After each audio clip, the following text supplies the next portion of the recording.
Hello guys, welcome back to my YouTube channel Programming with Gautam. So in the previous video we have seen about how to show different types of media in a Django project. So this is the image that we have, this is the audio, and this is the video that we have here. Okay, so now today I'll be showing you how to take input from the user in a form, that is HTML form, and show it back to the user itself using Django. Okay, so now let me create a new Django project, that is DJ7, and let me create an app as well, app 7. Okay,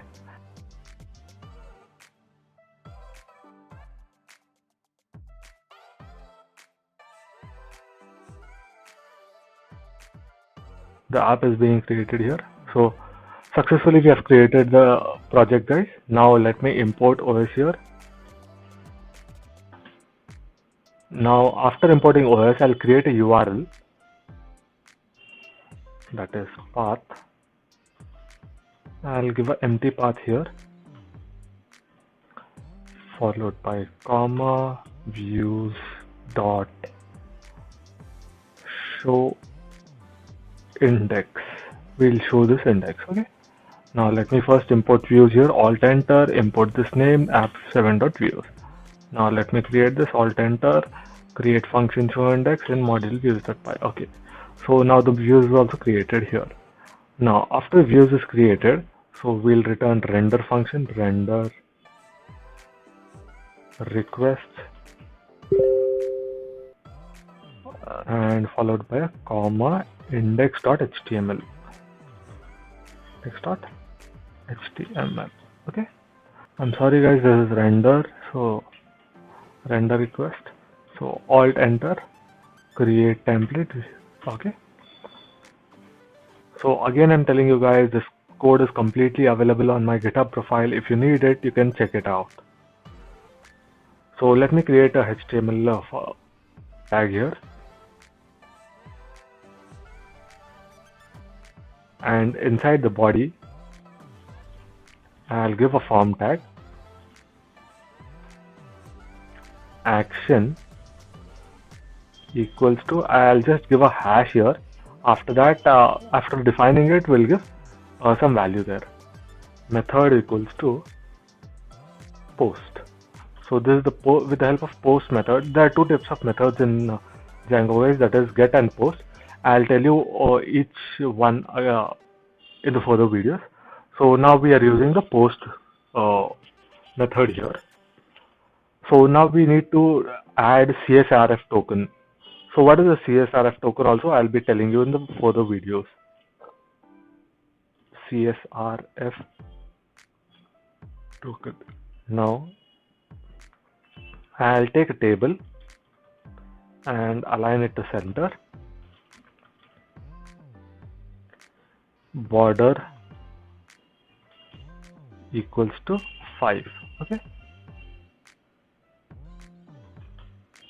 In this table, I'll give the first row, that is the first row, first header, tr,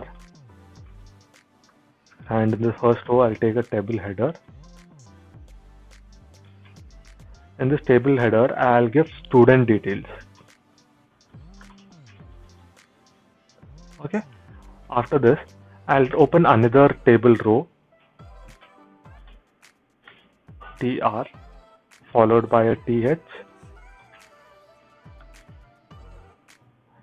In this, I'll give an input tag here, input type equals to number,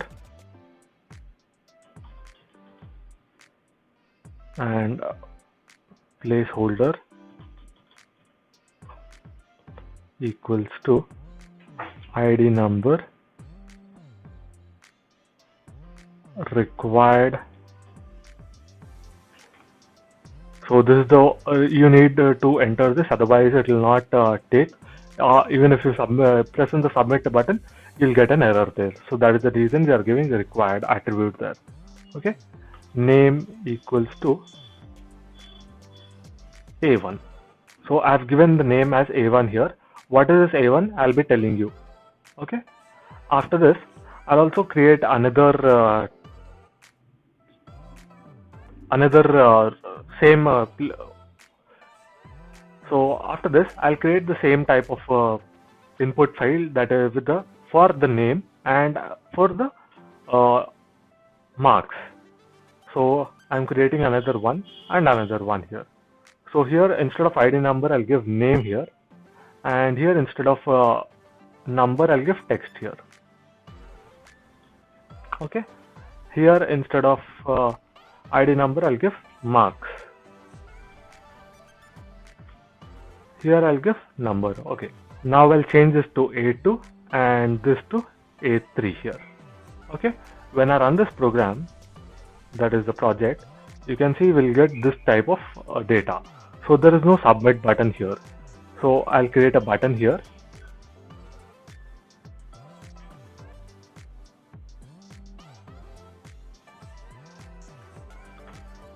So TR TH. I'll open the button tag.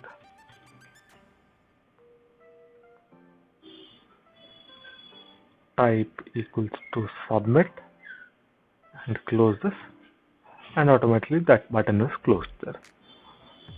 So now let me show you in the HTML page. So this is the program that we have here. So we have this button here, but there is no value for that. So since we have not given anything between the button tags, so let me give submit here and then refresh this. You can see submit is available now. Okay guys. So now without entering this thing, the ID number, I'll just enter the name as Vikas and marks as 548 and then submit. So you can see there is an error popping out that is please fill this field. So this is popping out only because we have given the attribute required here.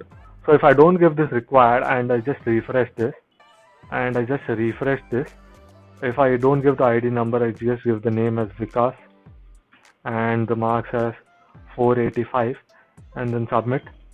You can see there is no error here. So when I give the ID number as 101, I leave the name blank and give marks as 585 and click on submit, you are getting this error. So I give the name as Vikas and don't give this mark and click on submit, I get the error for this as well because we have given required for all the three fields here. Okay. So what is this A1, A2 and A3?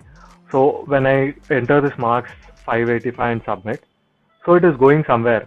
It is, as you can see, there's a hash that has come up here because we have given the action as hash here.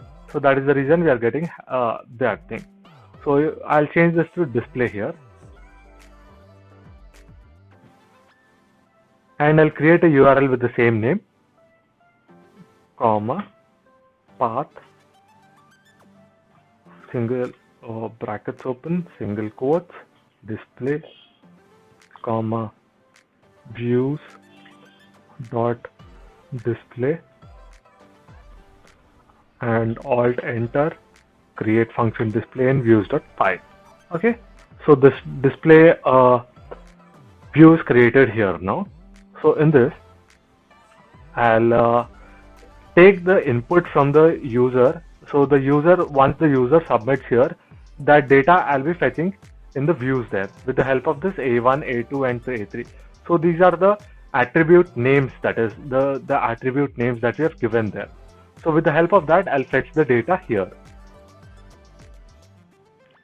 So comment fetching data from index.html. Okay, so here I'll give one variable name as I here. I equals to request dot post dot get. So I'll get A1 here. In the same way, I'll get name as A2 here. Since we have given A2 for name, I'll give A2 here, and the same way marks as A3 here. Okay. So with the help of that, we are fetching the data here. Now I'll just print here and show you I, comma n, comma m here. Return none. So we are returning none here.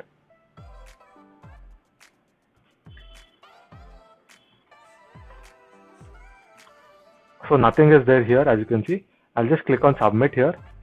We have got a value error, but before that we have the data is printed here. That is 101 Vikas and 569 as you have given in the views here. So in the same way, I'll just send this data in the form of message to the display of page there. Message equals to ID number. I'll open double quotes. ID number equals to space plus I plus name equals to space plus n plus space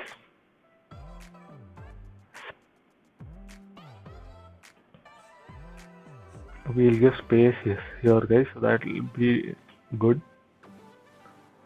Then after that, after a space, we'll give marks equals to space plus m. Okay, so instead of returning none here, we'll return HTTP response there. As you have seen previously, HTTP response.